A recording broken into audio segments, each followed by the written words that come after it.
Hello, YouTube, Facebook, Twitter. Everybody who watches my videos, enjoys my opinions, and likes feedback and communication in an open and free forum.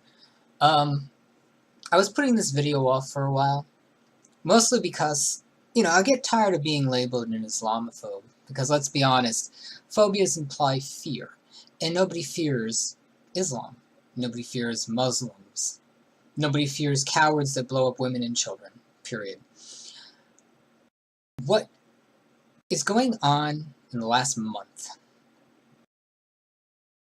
flies in the face of everything that a liberal will tell you.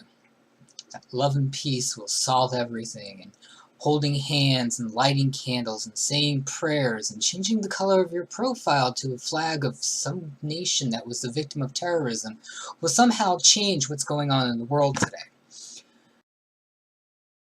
I'm not going to make this about religion. I'm going to make this about people.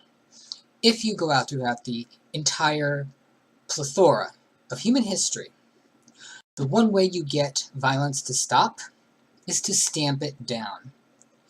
Nazism was not stopped by holding flowers out and saying prayers. Nazis were stomped out by a unified world force. What's going on in the world today is one of the most grotesque forms of denial that I have ever seen in my life. Denial that we might actually have enemies that don't care if we love them or hate them, that just want us wiped off the face of the planet by any means possible. And they try to tie this to some sort of political agenda that, they're fighting, Western governments. But they're really not, because if they were fighting Western governments, they wouldn't be blowing up average citizens. They'd be blowing up celebrities. They'd be blowing up politicians. But they don't. You know why? Because those people, in many countries, not the USA, but in most countries, have had their arms stripped away, so they can't defend themselves. Here in America, they know better. They know that the likelihood that 99% of the time, an American will be holding a handgun or some form of weapon to defend themselves. They like cowardice. They like weakness. They prey on it. They thrive in it. That's what you see going on in Europe today. And to give a little bit of reference to why I feel this way.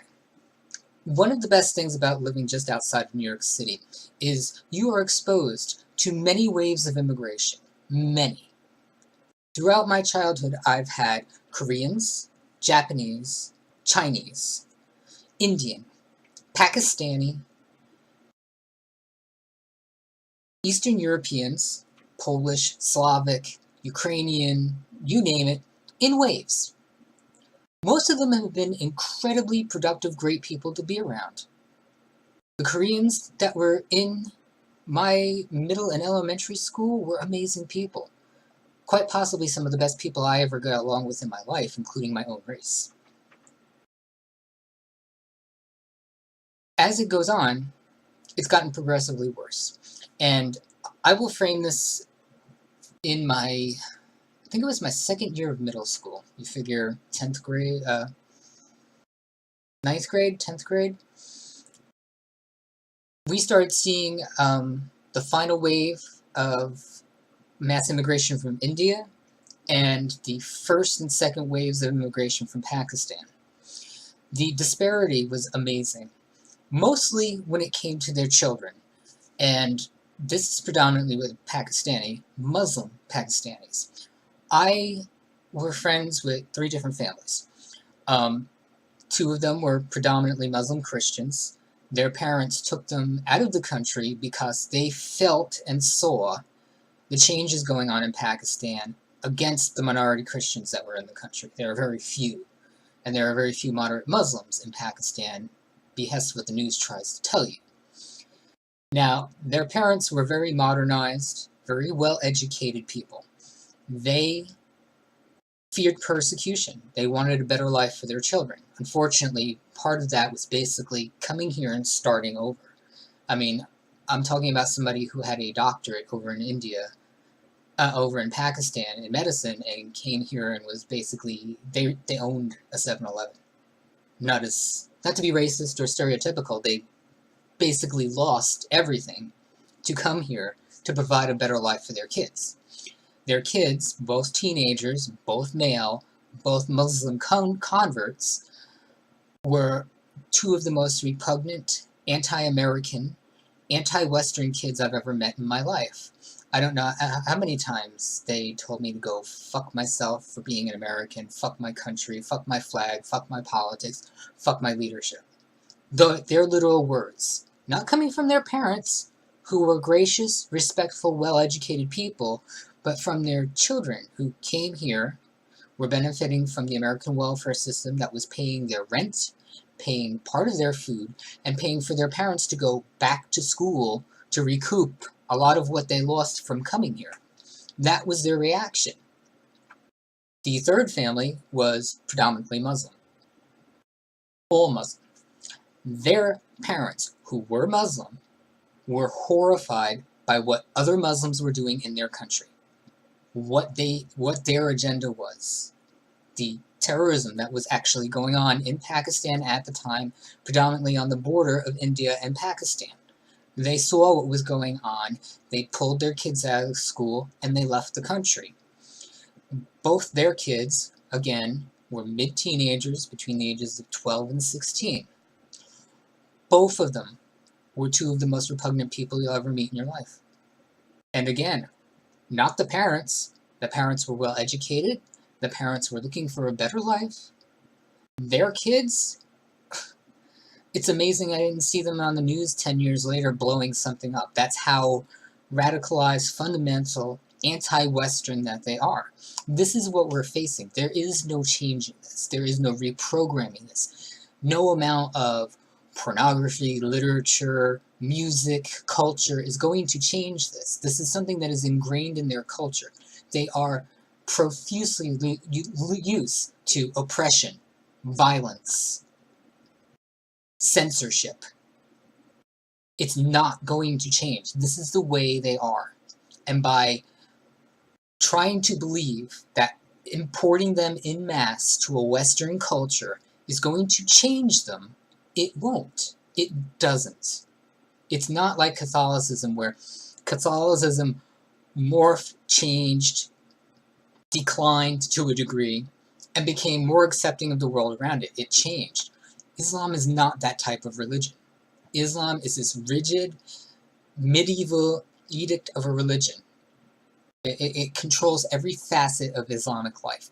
Government, military, faith, all of it. It is an omnipotent force in the Muslim world.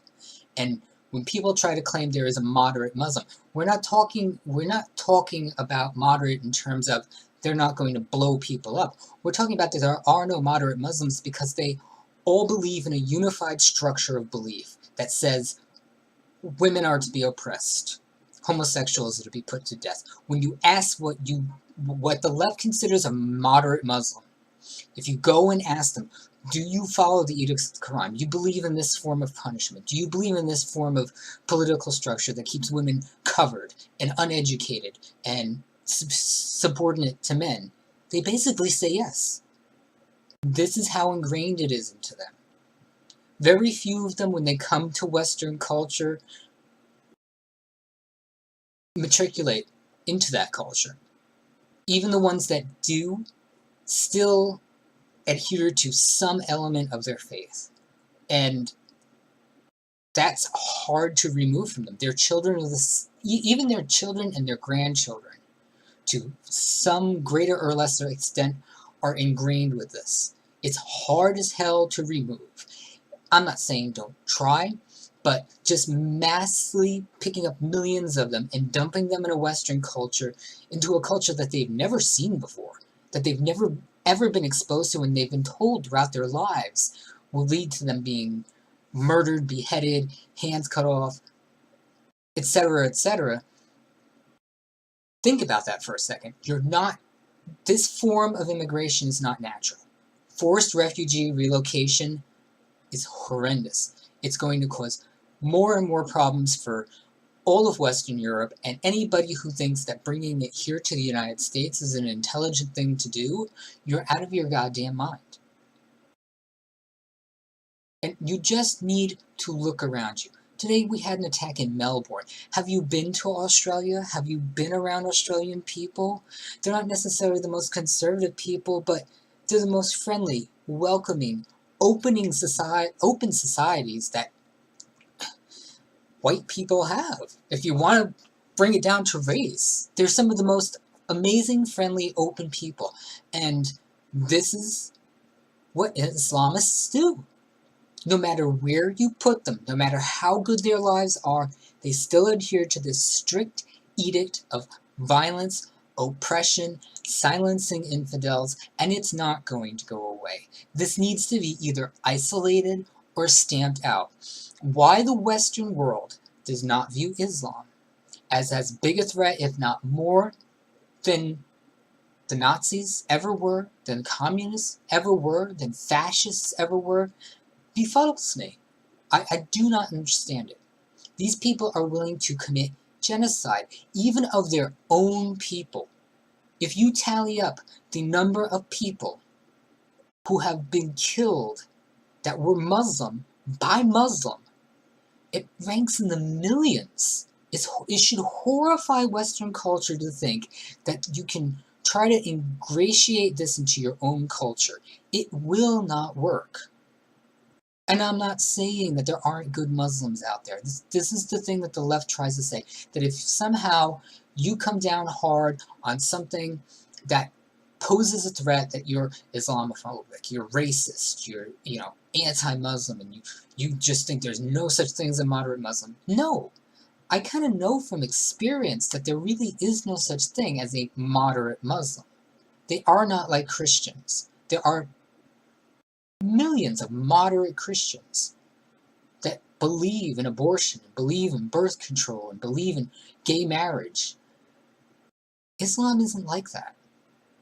And it's not going to change. It's been around thousands of years. And over those thousands of years, the religion has just gotten propensively more violent.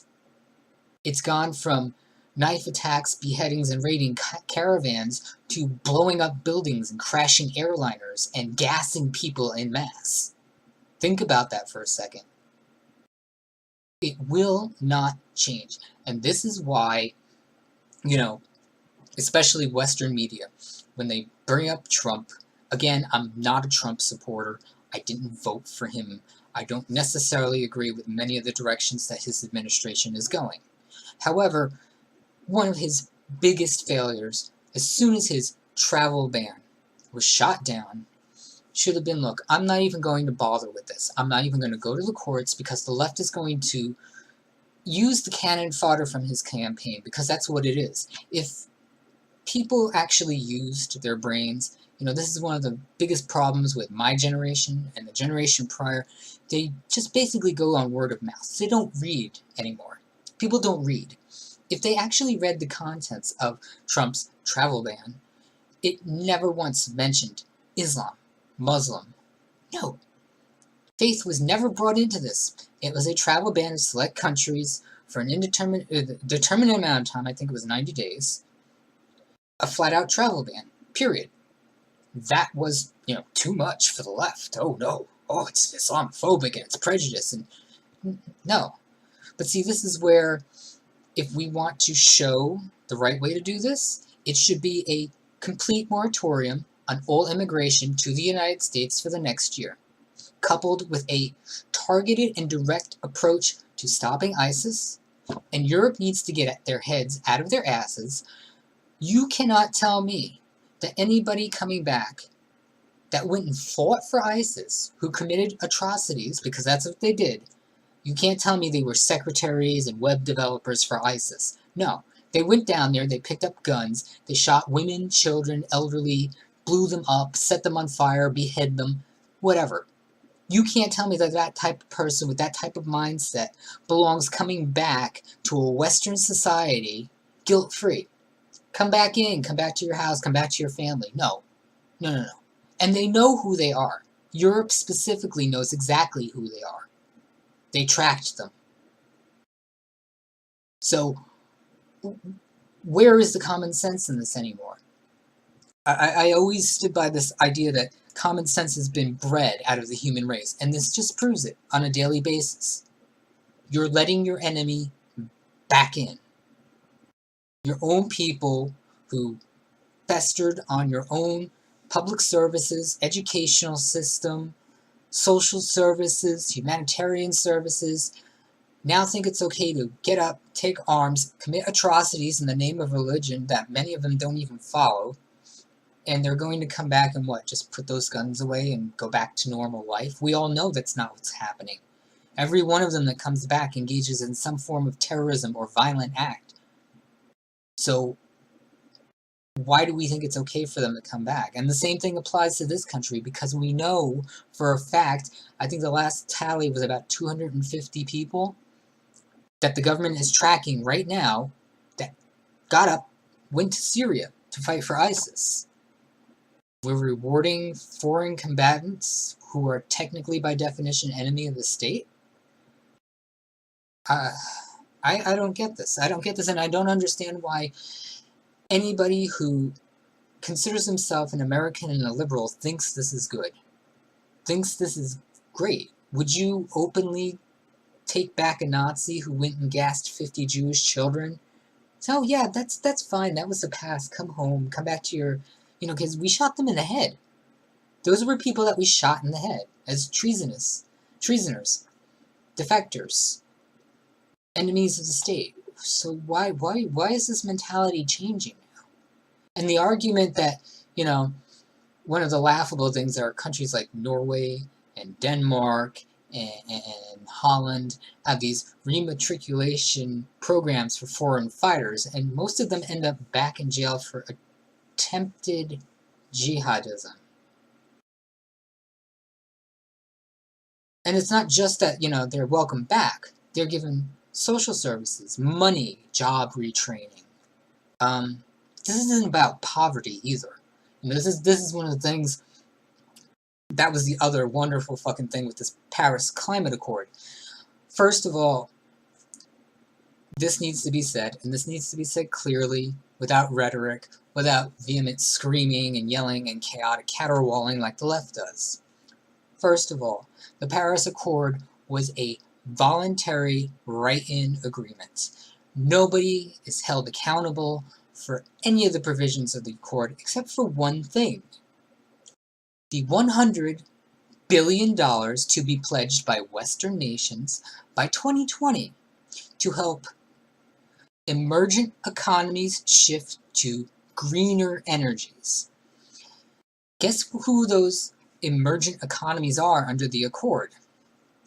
China and India, the second and fourth wealthiest countries in the world. It also does not have any provisions as to how and where this money is spent.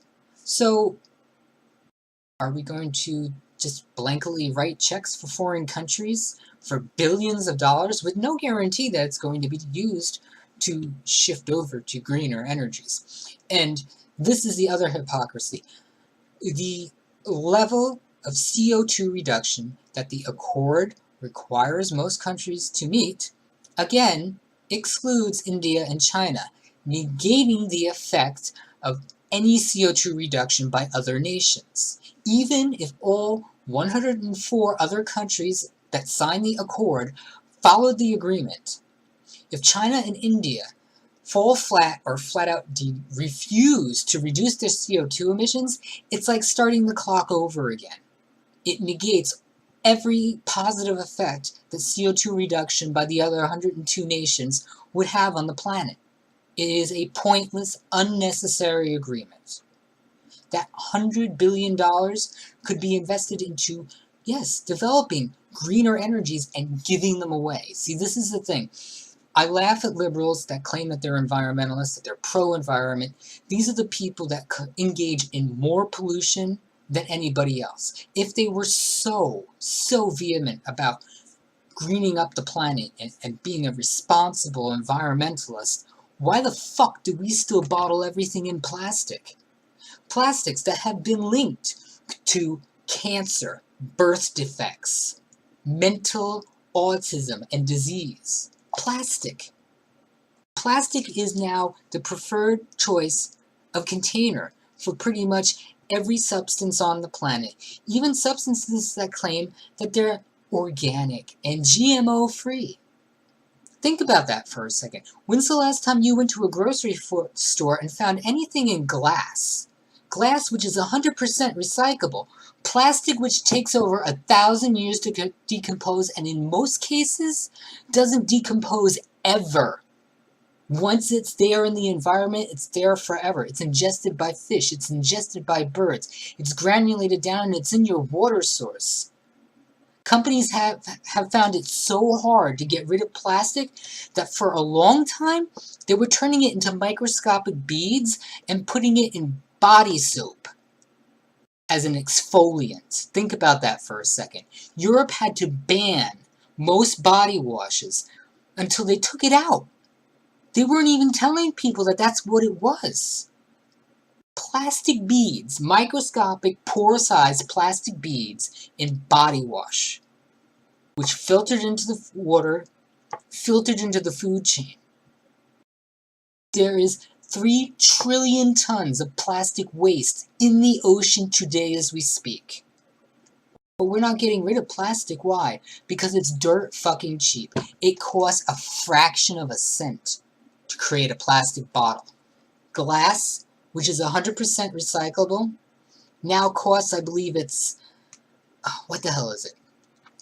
A bottle of this size in glass probably costs about $4 to make because the market has made recyclable materials ridiculously expensive.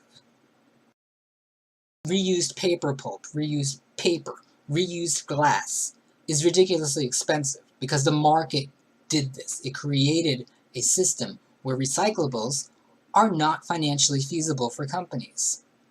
But does that mean that we should accept that this is now our preferred choice of container? And it's not just this, it's everything. It's everything. We make our cars out of plastic now. How many people do you know use plastic utensils as a regular food consuming implement? Most of our phones are now 99% plastic. But I don't hear environmentalists railing against this and pushing to finding ways to do something about this. And think about that. That $100 billion could be used to find a better method. They already are developing algae technologies to replace this. But it gets no backing, no governmental funding. Why? Because this is cheap. An industry doesn't like change unless it's forced down their throat. So again, if you claim you're an environmentalist, you would realize that the Paris Accord is pointless. Absolutely pointless. And now, the people who are trying to tie poverty to terrorism, India has the highest percentage of homeless, poor people in the world. Karachi, India, has huge slum ghettos.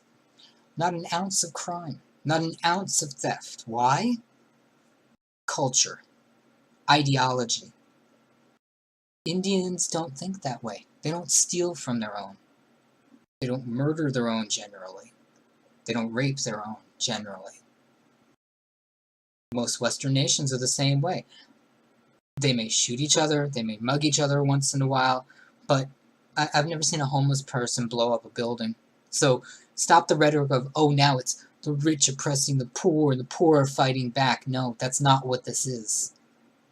If anything, it's the rich fighting against the rich, because most Arab nations, which, lo and behold, control a huge amount of the oil supply in this world, are rolling in hundreds of trillions of dollars. And they're not giving it to their people, they're hoarding it. They're hoarding it, and they're using it to brainwash people via religious education and religious brainwashing to be terrorists. It's what they do. And it's not going to change. And there's no reason why we should be forced to import this. And for everybody that's watching in Europe, you need to stop. You need to start holding your leaders accountable before they seal your fate. It's almost too late. And this sounds like hyperbole rhetoric, but look around you. Look around you. The Anglo birth rates in Europe have been plummeting year upon year upon year. You've made it financially impossible to have children. And all of your literature, I can hold up a million freaking magazines and go, oh, the best life is a childless life. And everybody on the covers of those magazines are Anglo. They're not black, they're not Indian, they're not Muslim, they're not Asian, they're white. There is a social programming of don't have kids, you'll have a better life, you'll be wealthier. And look at what it's doing to Europe. Europe used to be a hub and a center of culture and art and development. What's going to happen 20 years from now when half of Europe are Muslim states? Do you really think that's going to continue? And us here in the West, in the United States, they're not going to stop there. They will try to do the same thing here. I, for one, don't want it here. I don't think you do either. Even you liberals that claim, we can't be Islamophobic. There's a voice inside of you going, maybe they're right. Guess what? We are. We are, and you need to stop allowing your leadership to white guilt you into doing things you know are wrong. Absolutely wrong. The push for African reparations, wrong. The push for silencing internet dissension, wrong. Censorship is wrong on every level. It's wrong. It flies in the face of what your own party was originally founded on. Liberalism. Liberalism. Do you know the definition of that word? Free and open thought, open communication.